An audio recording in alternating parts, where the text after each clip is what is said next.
ഈശോ മിശിഹായിക്ക് സ്തുതിയായിരിക്കട്ടെ. ഈശോയിൽ ഏറ്റവും സ്നേഹം നിറഞ്ഞവരെ, സഭാമാതാവ് ഇന്ന് നമ്മുടെ വചന വിചിന്തനത്തിനായി നൽകിയിരിക്കുന്ന വചനഭാഗം ലൂക്കായുടെ സുവിശേഷം 10-ാം അധ്യായം 17 മുതൽ 22 വരെയുള്ള വചനഭാഗമാണ്.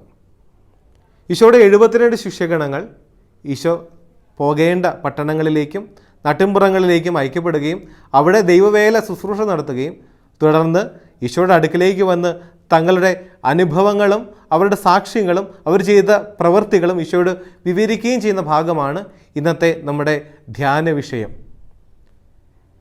ഈശോയിൽ സ്നേഹം നിറഞ്ഞവരെ, ശിഷ്യന്മാർ ഏറെ സന്തോഷത്തോടെയാണ് ഈശോയുടെ പക്കലേക്ക് ഓടി വന്നത്. അവർ വലിയ അത്ഭുതങ്ങൾ ചെയ്തു. ഈശോയുടെ നാമത്തിൽ വലിയ അത്ഭുതങ്ങളും അടയാളങ്ങളും അവർ പ്രവർത്തിച്ചു. ഈശോയുടെ നാമത്തിൽ അവർ പിശാചുകളെ ബഹിഷ്കരിച്ചു. പിശാചുകൾ സ്വർഗത്തിൽ നിന്ന് ഇടിമിന്നൽ പോലെ നിബദിക്കുന്നത് അവർ കണ്ടു. ഈ വലിയ അത്ഭുതങ്ങളും വലിയ അടയാളങ്ങളും അവർ ഏറെ സന്തോഷത്തോടെയാണ് ഈശോയുടെ പക്കൽ അറിയിച്ചത്. എന്നാൽ ഈശോ അവരോട് ഇപ്രകാരമാണ് മറുപടി പറഞ്ഞത്: നിങ്ങൾ വലിയ അത്ഭുതങ്ങളും അടയാളങ്ങളും ചെയ്തതിനെ ഓർത്ത് നിങ്ങൾ സന്തോഷിക്കേണ്ട, പിശാചുകളെ നിങ്ങൾ കീഴ്പ്പെടുത്തിയതിനെ ഓർത്ത് നിങ്ങൾ സന്തോഷിക്കേണ്ട, മറിച്ച് നിങ്ങളുടെ പേരുകൾ സ്വർഗത്തിൽ എഴുതപ്പെട്ടതിനെ ഓർത്ത് നിങ്ങൾ സന്തോഷിക്കുവേൻ. ഈശോ അവരോട് വ്യക്തമായിട്ട് പറയുന്നു, നിങ്ങൾ ചെയ്ത ഒന്നിനെക്കുറിച്ചുമല്ല നിങ്ങൾ ചിന്തിക്കേണ്ടതും സന്തോഷിക്കേണ്ടതും ആഹ്ലാദിക്കേണ്ടതും, നിങ്ങളുടെ പേരുകൾ സ്വർഗത്തിൽ എഴുതപ്പെട്ടതിനെ ഓർത്ത് നിങ്ങൾ സന്തോഷിക്കും. നിങ്ങളുടെ പേരുകൾ സ്വർഗത്തിൽ എഴുതപ്പെട്ടതിനെ ഓർത്ത് നിങ്ങൾ സന്തോഷിക്കുവിൻ. സ്നേഹം നിറഞ്ഞവരെ, തമ്പുരാൻ നമ്മളോട് പറയാനായിട്ട് ആഗ്രഹിക്കുകയാണ്.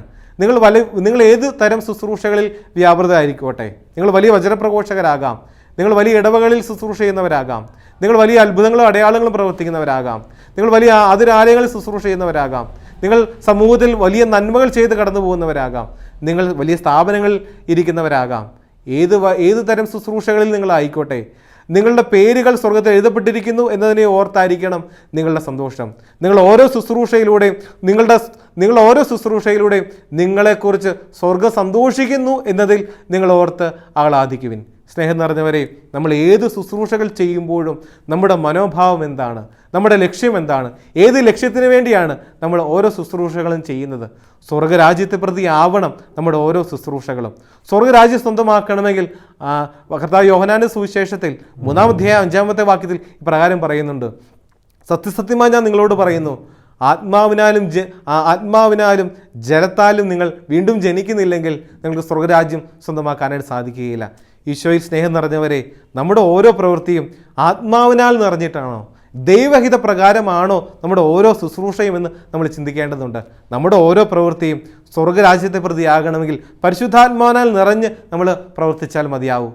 നമ്മൾ മനുഷ്യ സ്നേഹത്തെ പ്രതിയാണോ, ദൈവസ്നേഹത്തെ പ്രതിയാണോ നമ്മുടെ ശുശ്രൂഷകൾ നമ്മൾ ചെയ്യുന്നത്? നമ്മുടെ ഓരോ വലിയ ശുശ്രൂഷകളിലൂടെയും ഞാനാണോ ഉയർത്തപ്പെടുന്നത്, അതോ ഞാൻ ആരാധിക്കുന്ന എൻ്റെ ദൈവമാണോ ഓരോ എൻ്റെ ശുശ്രൂഷയിലൂടെയും ഉയർത്തപ്പെടുന്നത്? ഓരോ ശുശ്രൂഷകൾ ചെയ്യുമ്പോഴും എൻ്റെ മുഖമാണോ മറ്റുള്ളവർ കാണേണ്ടത്? എൻ്റെ ദൈവത്തിന് മുഖമല്ലേ ഓരോ ശുശ്രൂഷയിലും മറ്റുള്ളവർ കാണേണ്ടത് എന്ന് നമ്മൾ ചിന്തിക്കുന്ന നിമിഷത്തിൽ നമ്മുടെ പേരും സ്വർഗത്തിൽ ചേർക്കപ്പെടും. ഈ ശിഷ്യന്മാർ ഈശോയുടെ നാമത്തിലാണ് അവരുടെ ശുശ്രൂഷകളെല്ലാം ചെയ്തത്. സ്നേഹം നിറഞ്ഞവരെ, ഈശോയുടെ നാമത്തിൽ നമുക്ക് ശുശ്രൂഷ ചെയ്യാനായിട്ട് സാധിക്കട്ടെ. ഈശോയുടെ നാമത്തിൽ നമ്മൾ ശുശ്രൂഷ ചെയ്യണമെങ്കിൽ ഈശോ ആഗ്രഹിക്കുന്നത് ചെയ്യുമ്പോഴാണ് അത് ഈശോയുടെ നാമത്തിലുള്ള ശുശ്രൂഷയായിട്ട് മാറ്റപ്പെടുന്നത്. അതുകൊണ്ട് ഈശോ ആഗ്രഹിക്കുന്നത് നമ്മളിലൂടെ പ്രവർത്തിക്കാനായിട്ട് സാധിക്കട്ടെ.